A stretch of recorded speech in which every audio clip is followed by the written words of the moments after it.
One, much. I don't like Jake Paul. Two, I'm giving Jake Paul a lot of respect. Sharing $140 million purse. Realistically, this fight should be over inside 2 rounds. It's just the time it takes Joshua to catch up with him, basically. Yeah. Jake Paul is one fantastic businessman. Yeah, and you got to have respect for the fact that he's stepping in now. Jake Paul is most probably the biggest American heavyweight boxing star at the moment.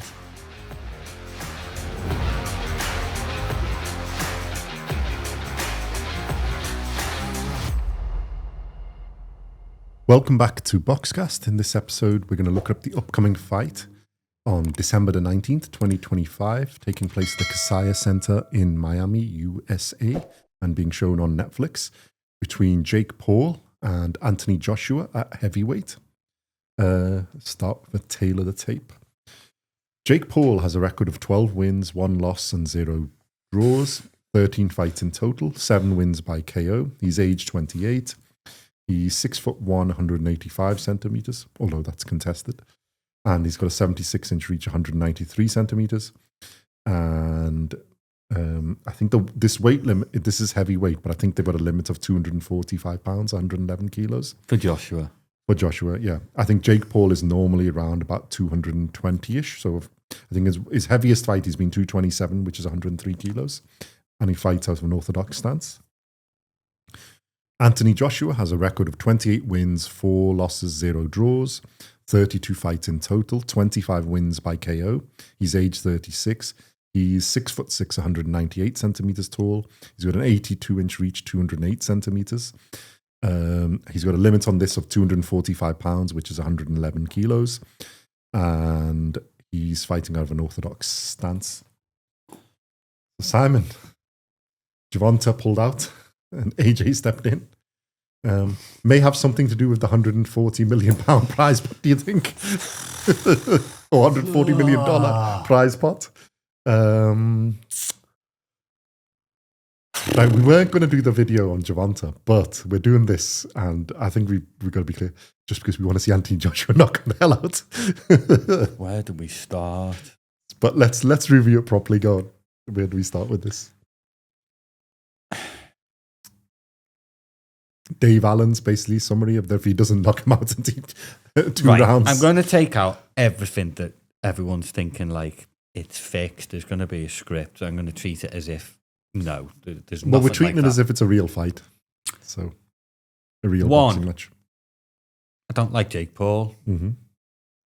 2, I'm giving Jake Paul a lot of respect for stepping in there because he is crazy for doing so. Or is he? Yeah. I mean, I'd go and fight him for $8,000. Never mind. Sharing $140 million purse. You can't.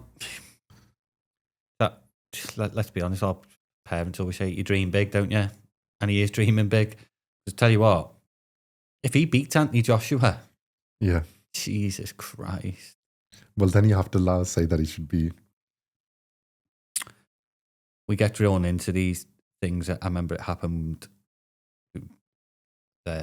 Audley Harrison, David Hay, Joshua Ngannou. You start believing a lot of the talk, and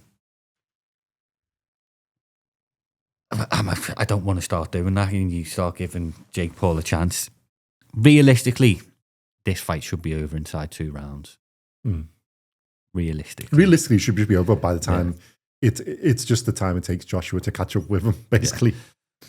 One thing is you wouldn't expect it. I mean, it's only 8 rounds anyway. We've got to put that 8 in. Rounds. Jake Paul realistically within half the fight. It should be over. Is smaller. I think he's going to be fleet-footed. I know I would be if it was going in the ring against Joshua. Well, I think you're right. But the first thing is you got to give him respect for actually taking it. Yeah. It was different when he was taking Gervonta because obviously we're like, he's a smaller guy. So everybody who criticised that, well, it's hard to criticise when he's going up against clearly a bigger guy. He's going to be at least 20 pounds heavier. Well, what I found quite funny is that during the head-to-head, Jake Paul didn't do his usual. You mean head to the chest? His usual thing, Tiddy. He was like, that's the impression I got. What are you saying? He was a bit more respectful. I wonder why. Yeah. Look, he thinks he's going to win. he thinks he's going to knock Joshua out. Whatever result happens, he's won anyway. Because the thing is nobody can say you didn't go up against. Yeah. Even if he gets knocked out in the first round, you can't say that you did. He's had the balls to go in the court with an actual unified heavyweight champion. I don't think Joshua. I think Joshua's going to do that. What he did to Ngannou. Yeah. Gonna go in there. Couple of jabs, find that opening. Yeah, I don't think he's going to rush. I think he's going to be patient. Might happen is Joshua land a couple of jabs. Jake Paul's going to feel, oh crap, there's a massive difference in a professional heavyweight boxer hitting me in his prime. Then, or slightly past his prime, but in this like close to his prime. These, and then he's 70-year-old literally just gonna, and I mean run. I think actually run. If I was Joshua, I'd say I want the smallest ring possible. I guarantee you they'll get the biggest ring possible. I bet you the ring they've got, you could have a football match in. Probably. Because Jake Paul is going to want to run. Well, he should be even in a he'll be one of them like he'll literally be running, going, I caught him, so that's it's a point. It's people say it's bad. Everyone's talking about it. Yeah. It's not that bad, is it? It's an absolute bit of genius. Well, it's a bit of genius marketing, isn't it? So, like I said, Jake Paul wins. Jake Paul wins. So, how many millions of people are going to watch that? Netflix will win now because as big as Gervonta is, this is bigger because Joshua's all-round world fame level. And it's more of a challenge now because, like, you can't make the criticism that he's picking on older, retired, smaller guys. You're picking on somebody, all right, he's older, but it's not like he's, I mean, I had Carl Froch saying, Joshua's completely damaged his legacy. It's disgrace. Carl Froch, if Jake Paul came to you and said there's 70 million, you'd be jumping in that wrong, so shut up. He's already offered it. And all these ex-fighters and current fighters going, how bad it is. Every single one of you would jump in the ring with him for 70 million. And I guarantee you would. We probably thought that at the beginning, but then actually you think about it and then you think, well, actually no, because if you're getting, whatever it is, 50 million, 70 million, whatever the actual purse is, doesn't really matter. It's the size of the fight. You're going to be on Netflix. The audience is going to be huge. Apologize for the rain. It's just quite heavy. Dan, that's the thing. It's the one thing I'll never. Like I say, I don't like Jake Paul. Well, to be honest, I wasn't really going to watch with Gervonta, but now I'm actually intrigued to watch, so I will. But Jake Paul is one fantastic businessman. Yeah. You've got to have respect. And you've got to have respect for the fact that he's stepping in now. And like I said, you've got to be done. And then he wins at whatever happens. And it's one of them is people say, because this could be there's no pressure on him. Yeah, he's expected to lose. The pressure's on AJ. Pressure's on AJ to put on a performance and win. Because AJ can't really win. Yeah, if he wins, if he knocks him out, it's expected. If he takes him past 5 rounds, it's a failure. It's a failure. If he gets the points, it's a failure. If he gets knocked out, his career he's a laughingstock of the boxing world. Exactly. So he's taking the bigger risk. For Jake Paul, it's a win-win. Whatever happens, he's got nothing to lose. No. Watch the fight. It's proper gloves. It's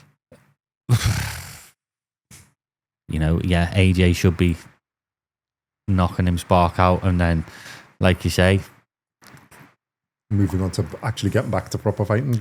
Well, I think they've already. I mean, from what I've heard, and I think everyone's heard, is AJ was meant to be fighting this weekend in a warm-up 8-rounder against the top 100 guy. Yeah. So why not let it be? It's essentially the same thing with 70 mil. Yeah. What I like is AJ's been away. He's training with U16. U16 are going to be in his corner. I don't think that's going to make that much of a difference, to be honest. But I think in his next couple of fights, which apparently he's already roadmapped out, being with U16 is, I think it's a stroke of genius. Yeah. Absolute stroke of genius. Yeah. Go and be training with the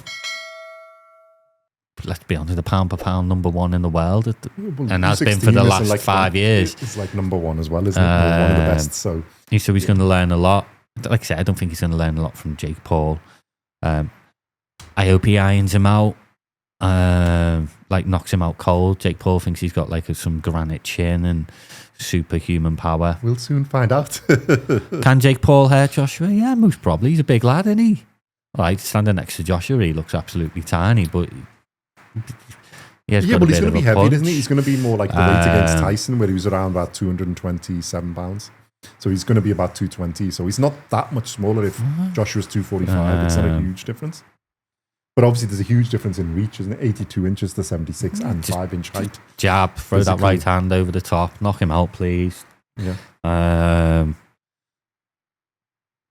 Like I say, no one wants this fight, but everyone's talking about it. Yep. Right. Netflix are loving it on this. This is probably better. I heard something like Netflix got 2 million new subscribers, lifetime subscribers, from Jake Paul, which figured out to be like 1.2 billion or something. Yeah. So I don't think they're losing. Netflix have like, thank you. Yeah. This is bigger than Gervonta and Jake Paul. So, right, should we make predictions then? I think we know what they are, but let's do. So, odds first. Anthony Joshua is 1-16 minus 1700, and Jake Paul is 8-1 plus 800. And then on the predictions, it's actually 92% or a bit more than 92% for Joshua to win by KO, and there's 7.5% Jake Paul to win by KO. 7.7% for Jake Paul to win by KO. Okay. And 92.3% for Anthony Joshua. Yeah, that's about right. So there's got to be some Jake Paul fans who probably made that. Yeah. Go on then. Let's go. 8 rounds. So what are you having? Ooh. Obviously, AJ KO. Yeah. Which round is basically the thing? I'll let you pick. Do you know what? I'm going to do it. I'm going to say the first. Okay. I'm going to say the first. I want to do the third, because I think they'll just make it a bit more of a contest. Yeah. I think he'll let him have a survive for a little bit, play with his food for a little bit, a few rounds. I think about the third or fourth, he's going to stop him. But while we're on this subject, what we'll bring up is heavyweight boxing. Yeah. Well, first, let us know in the comments what you think, Jake Paul fans, AJ fans, what you think of the result. What do you think of this fight? Should it be going ahead or not? You know what the saddest thing about it is Jake Paul is most probably the biggest American heavyweight boxing star at the moment. Yeah. It's only Jared Anderson. And what's the other one? Yeah. Miller and Anderson. A friend of mine said to me the other day, he said, what's happened to American heavyweight boxers? Yeah, there's Jake Paul. And I was just looking, in 1990, I'll read off the list, the top 10 heavyweight boxers in 1990. Vander Holyfield, American. Mike Tyson, American. Razor Ruddock, American. Buster Douglas, American. Weatherspoon, American. Mercer, American. Foreman, American. Bowe, American. Williams, American. And it's a good list. They're all world class. 1995, Bowe, Tyson, Moorer, Holyfield, Foreman. 2000, no Americans. Yeah. Now, and this is the top 50. I couldn't find a top 10. There's nobody in the top 10. Your top 10 Americans are Jared Anderson, Jarrell Miller, Deontay Wilder, Richard Torres Jr., and Franklin. Yeah. Well, the only one was in the list was Deontay Wilder until. So what has happened? Jared Anderson was the up and coming one, but yeah, American boxing, because during from the 60s up to let's say 95. There's always been, it's been American boxing was. Yeah. Now, I've had a little look around, and I think more, and you might agree with this, I think more lucrative deals became if you were over 6'2". You remember there's the NFL, there's basketball, and then there's the baseball. And you were getting and the bigger more, guys more like it's American football. Or yeah, basketball. you were getting more money for doing that than.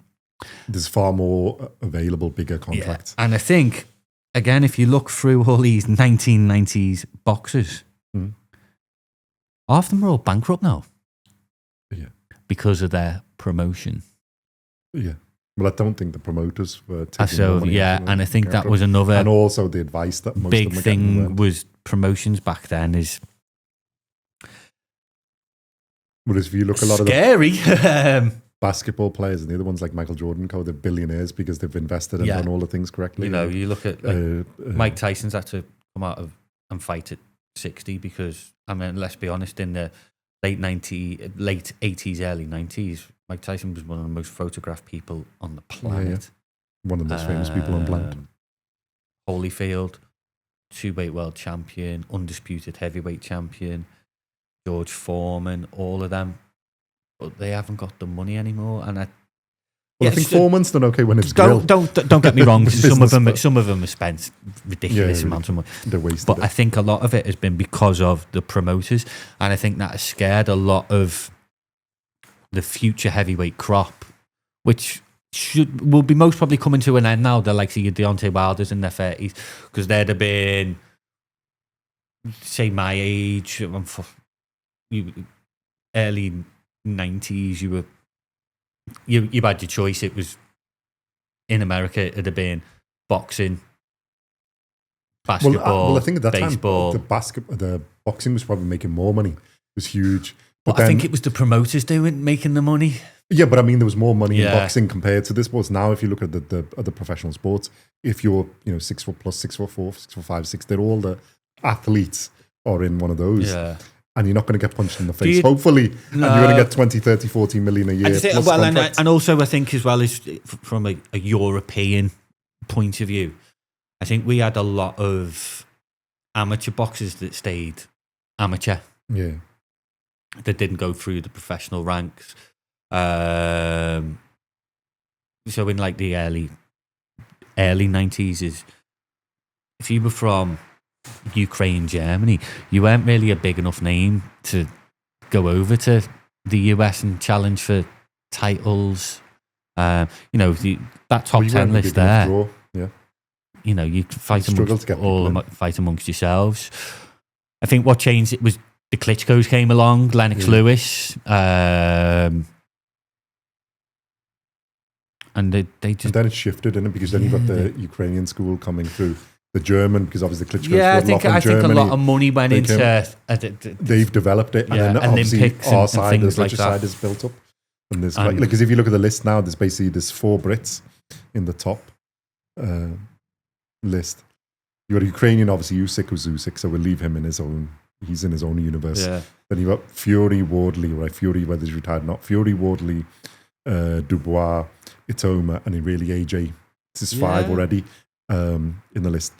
Then you've got Kabayel from Germany, Parker from Australia, Hergovic, Croatian, Zhang from China, Bakoli from Africa, and you've got Jagba from stroke here, stroke Nigeria, wherever he wants to be. Yeah, I think a lot of money went into amateur boxing from these countries, and for heavyweights, and not a lot of money's gone into amateur boxing in America at all. It's just from school, high school, and whatever, college, you're not going to go into them because it's much. But it's still, you got Jared Anderson, you've got Richard Torres Jr., Jermaine Franklin. But like obviously, most people haven't seen Richard Torres Jr. He's quite good. He's won quite a lot of fights, but he's only low coming up. But he's not a huge fighter. There's really Jared Anderson was the hope, and he's sort of gone off. Michael Hunter's in there, but obviously he's come up. I think Michael Hunter's from about cruiserweight, 410 as well, isn't he? Yeah, so they're not really the big, huge.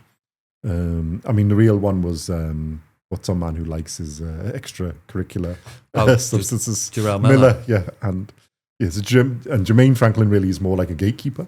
So yeah, the more exciting, obviously, the most exciting is British Moses Atoma. Yeah, I just find it probably the best. It's within 30 years, American heavyweight boxing has gone from being we haven't even put Coley in that as well. The biggest sport is going, and now Yeah, it's declined a bit in there. Well, hopefully it'll pick up. We'll see. It's nothing. It's not non-existent. Absolutely non-existent. But I do put it down to, yes, NFL and things like that are more lucrative, I think. But most of them were promotion nightmares and stories. But I think a lot of money got invested into UK, European pushing for amateur boxers, and then we've seen how big boxing and don't forget we had so started getting the promoters in. You had Queensbury, Matchroom, Hennessy. It's, you know, Frank Maloney. Well, I think they've looked after the boxers a little bit better than over in the US. It's been a bit more shady, shall we say? That's what it comes down to. So yeah, American fans, let us know what you think of that. Yeah, it'd be interesting to hear from what your point of view is. Are we going down the wrong? No, American, like, you know, you're not getting scholarships for boxing, are you, in college and universities, I bet? Because there still is in Canada. You've got the Montreal school, you've got the other boxers. Right, not heavyweight, but you've got some boxing, isn't there? Although some of them are from abroad, but you've got people have come in because you've got the French-speaking ones like the light heavyweights. There's light heavyweight, the super middleweight, what's his name? The one who's on Billy. You've got like obviously Better Be a Fight over there. So there's some training camp, I think. But US seems to have gone. There's all the other weights, but there's heavyweight. The bigger ones seem to have gone down. And let's not forget that that's where the money is as well. So is it? Yeah, it'd be interesting to hear from them. Well, there's nobody really in cruiserweight from US. That's US. US is Ramirez. Not even light heavyweight, are they? Yeah, and I was just going to say, there's not even light heavyweight, really. Where there's actually British contingent in them is quite high. And then really you've got to go down to, it's Benavides is American, but Mexican-American. So, you know, you're only really super middleweight with Crawford as a champion. And you've got some more Crawford Americans. Is your last surviving American. Well, Bam Bam. He's your future. Well, no, there's other good boxers in lower weights like Shakur, and obviously when you get to lightweight, middleweight, welterweight, there's loads. Weird, it sort of stops at super middleweight.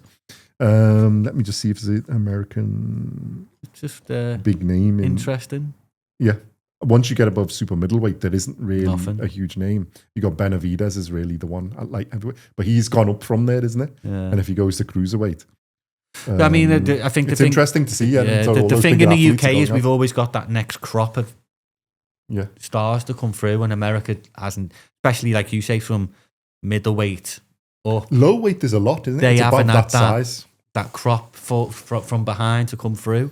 You know, you look at super middleweight, we had Eubank Ben, but then straight after that, we had Calzaghe.